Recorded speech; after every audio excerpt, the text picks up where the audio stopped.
Okay, so today we're going to be doing, we're going to speak about further on about some of the management and telemetry protocols and options. We're going to see how those are useful from the security point of view.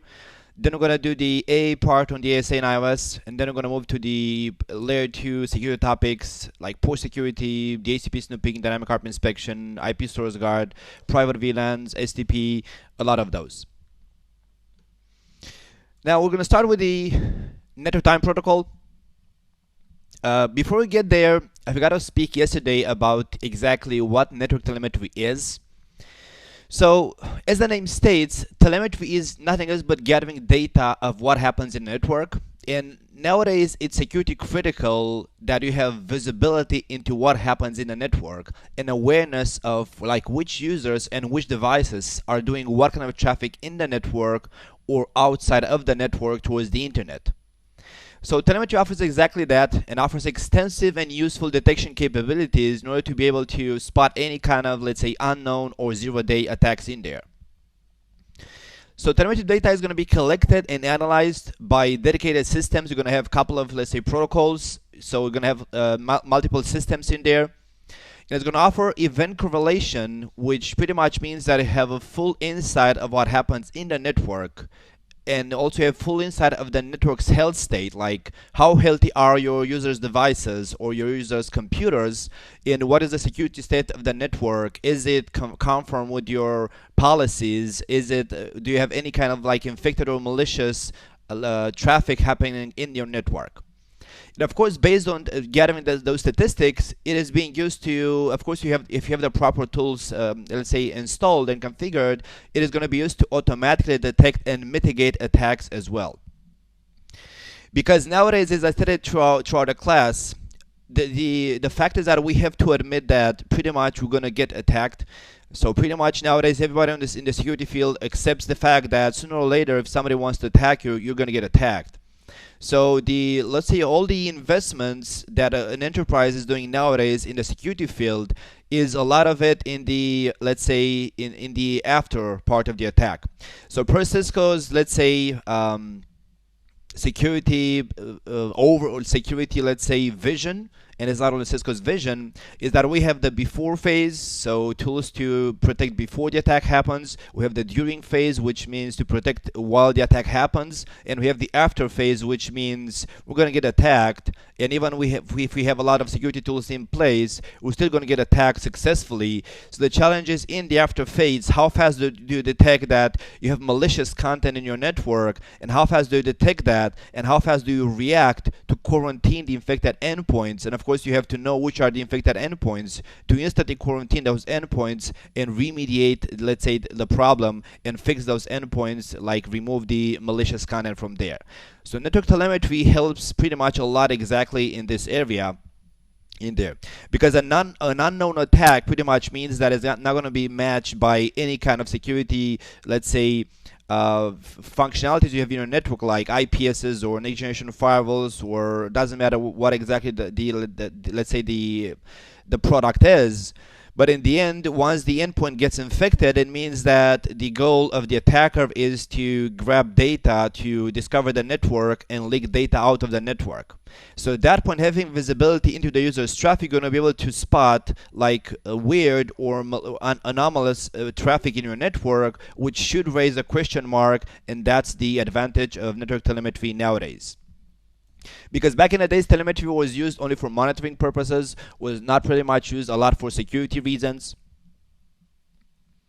So components is that we're gonna have a couple of components in this framework of network telemetry. So we need notifications about network device health state, which is the CCNP, traps and logging. Because, for example, if a network device has high CPU, or if a network device is low on memory, it could mean that you have either is under a denial of service attack. So somebody hits the CPU fast enough to make it high to overload the CPU. So it could be denial of service attack. So you would want to be aware of that. or if an interface gets overloaded for whatever reason, it could mean that, for example, you have viruses in your network which are sending traffic flows at a constant rate, sending too much traffic in a network, which overloads one of your network interfaces. So nowadays, a CPU spike could let's say mean a denial of service attack. An interface overload could mean something malicious is in your network, which sends a lot of traffic in your network back and forth. So that's going to be achieved via CCNP, traps, and also through logging. Notification about unusual network traffic activity and policy violation is going to be achieved via logging.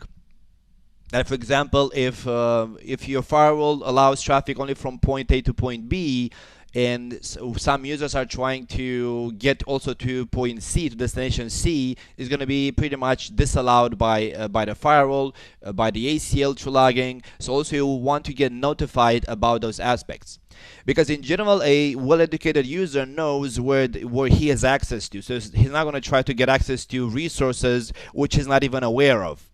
But if the computer of the user contains malware, then malware is going to do network discovery, is going to try to reach a lot of destinations in the network. So there we go, the firewall is going to be able to see that the user tries to get where he's not allowed to, which could potentially mean that the endpoint is infected. Or of course could mean that the endpoint belongs to an attacker which actually is live in the network. Detailed information about network traffic, like network statistics, is going to be achieved via NetFlow. We're going to speak, of course, in more details about each of them. And in the end, because we want to be able to correlate all of those syslogs and NetFlow information and CCNP traps, we need NTP to be configured on all our devices, because we want our devices to be NTP synchronized, which means to have the same time, which means an accurate time. Like, for example, if you look at one of our diagrams in here, like assuming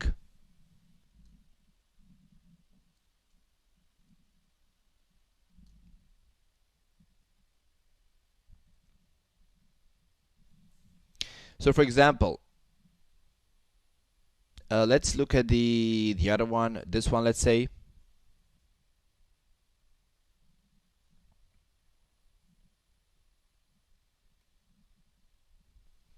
Let's suppose that, for example, this is our, which one should be our inside network? Let's suppose that this is like our inside network. This one, it's our inside network. Let's assume that. So it's our LAN, the company's resources, and this is like somebody out on the internet trying to send traffic in the network. So let's assume that, for example, so let me put that block in there of the internal network, and PCB is going to be our attacker. So let's assume that PCB is going to send some kind of malicious traffic, doesn't matter how, and it's going to be able to somehow go to the firewall, and let's say it is going to infect this server. Now, if traffic went to the firewall, because it's going to log all of the sessions allowed back and forward, like when the session is being built, when the session is being dropped, when the session is being turned down, the firewall is going to send a logging message to, let's say, our syslog server, which let's assume the syslog server is going to be ICE. It's going to send a log message to ICE saying, I have this session which I successfully allowed to server A. It's going to put a timestamp. It's going to put a timestamp to the log message. Then, and assuming that what's going to happen is that this user, so he was able to reach PC server A, and somehow he was able to infect that endpoint via whatever means, doesn't matter. Now, when server A is infected with some malicious code, then that code is going to probably, let's say, either is going to try to leak data out of the network from the server back to the attacker, or may try to discover the network. So then what's going to happen is that server A is going to initiate some traffic. That virus is going to initiate some traffic, let's say, to PC A. So while that traffic is initiated, again, as SH3, it is going to log a new message to ICE, this time for the new session. Likewise, maybe on router 2 you have also zone-based policy firewall configured, or any kind of ACL logging, which is going to send another log message to ICE in there, another log message. And also from router 1, you may export net flow data, statistics about the traffic flows in your network, net flow.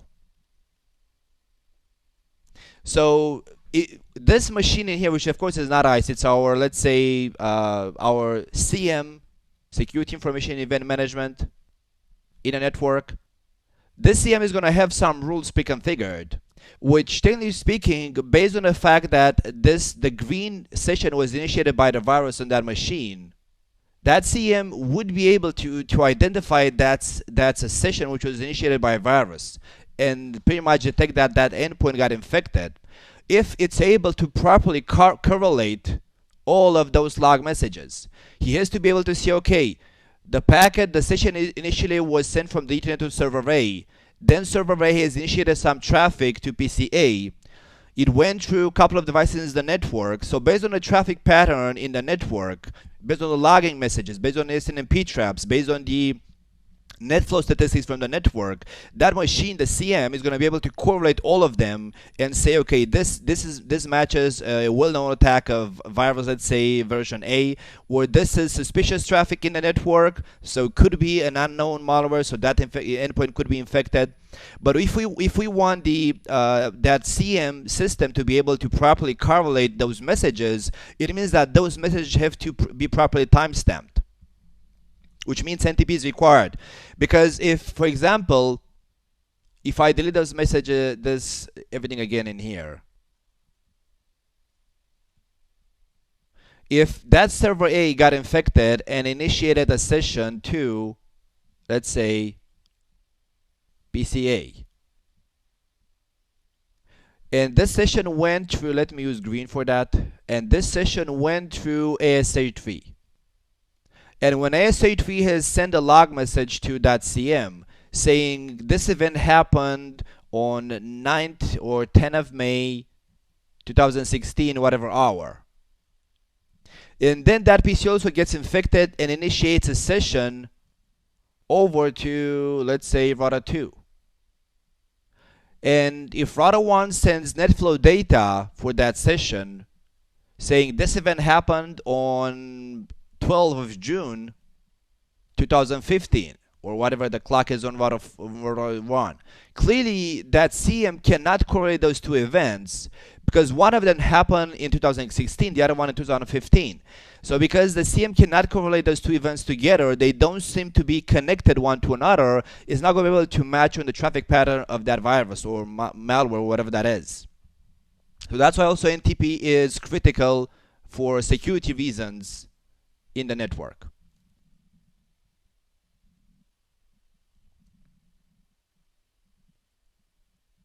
So let's speak about NTP.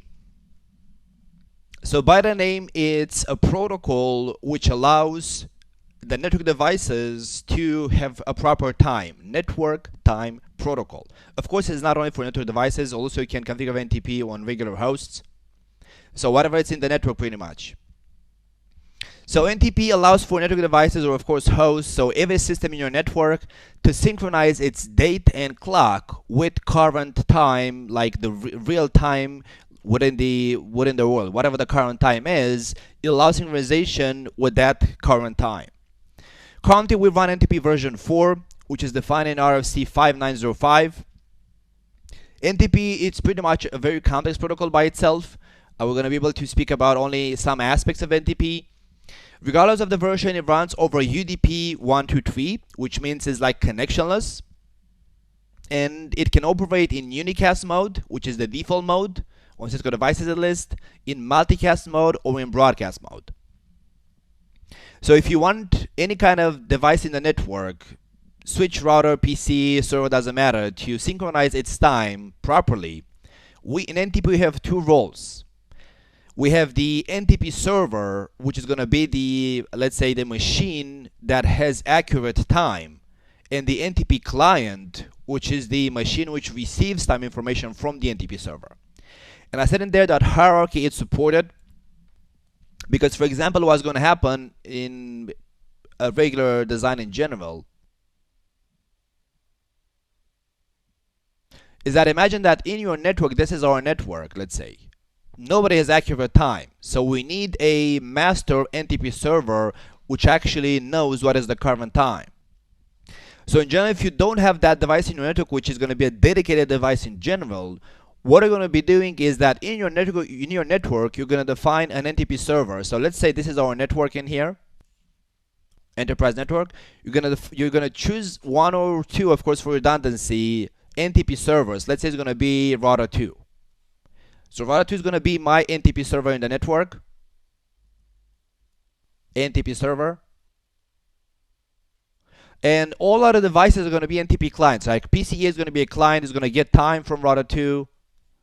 Router 1 is going to be a client, likewise, time from router 2. 3 is going to be a client, likewise. SHV client, likewise. And also ICE could be a client, likewise. And also server A. So all of them are going to go to router 2 saying, hey, give me the proper time. What is the current time? So I'm going to synchronize my local time with your clock date and time in there. But of course, because router 2, it's not a real, let's say, a device which actually has the current time built in, like GPS based or atomic clock. It means that router 2 is going to be by itself a NTP client. Because for router 2 to know what is the current time, router 2 is going to actually get time from another resource, from the internet, for example. So PCB is going to be that master NTP server. So that's why I said it supports hierarchy, because you're going to have a couple of clients attached to a server, and that server, to actually get the time by itself as well to be accurate, is going to be actually a client to another server. And of course, the hierarchy can be as deep as you want, it doesn't matter. Of course, ideally for security reasons, because NTP servers in the internet are clearly not trusted. So in a regular secure network, you're going to have actually a atomic GPS clock in your network, which is going to be the master clock for all devices in the network. Because whatever is in the internet can be easily attacked, so that's not a trusted source in there.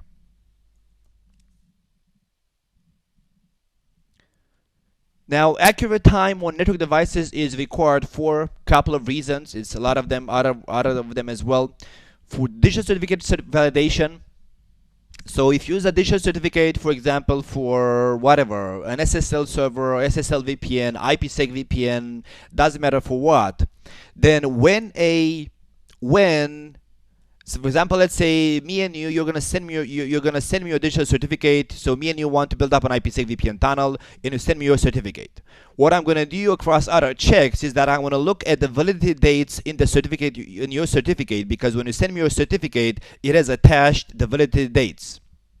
So I'm gonna look in there and say, okay, you're saying that your certificate is valid between 2015 May 1 and 2018 May 9, for example. So I'm gonna look at my internal clock to see, okay, what is my clock? And if my clock it's not synchronized and my clock shows I'm in 2012, then I'm not gonna validate your certificate, because from my point of view, the clock is 2012, and you're sending me a certificate which is valid from 2015 to 2018. So then nothing is gonna work, because I'm not gonna trust that certificate. Also, for logging with accurate timestamps, we've saw that before. So when a network device sends a log message, it's going to always put a timestamp, and we want that timestamp to be accurate. For time-based restrictions like ACL time-based, or any kind of rules which are time-based, like you're going to configure some email rules or web security rules based on time. So it means that you want time to be accurate. And also for single sign-on authentication. So if you have any kind of SSO deployed in your network, pretty much that the machine also makes use of, needs accurate time for SSO to work. And of course, for a lot of other reasons, like for example, if you do any kind of integration with Active Directory, like from ICE to AD or from ACS to AD, likewise, they have to be in sync. The gap between the ACS or ICE and the Active Directory server, I think it has to be a maximum 3 minutes or so, because it's a long discussion, but pretty much what that means is that when the Active Directory authenticates a user, it's going to grant to that user a ticket, grant and ticket, which is valid for a specific period of time. which means it makes sense that ICE and ACS and whatever other integration you do with AD, they have to have pretty much the same time as the AD server in there. So NTP has a lot of use cases, but those are the, let's say, most commonly known ones. To keep it simple, ideally you should have pretty much everything in your network NTP synchronized with appropriate time. iOS supports both the NTP client role and the NTP server role, while the ASA supports only the NTP client role. From my point of view, it makes sense. ASA, it's a security device. It has a lot of other functions to perform rather than being an NTP server providing time to devices.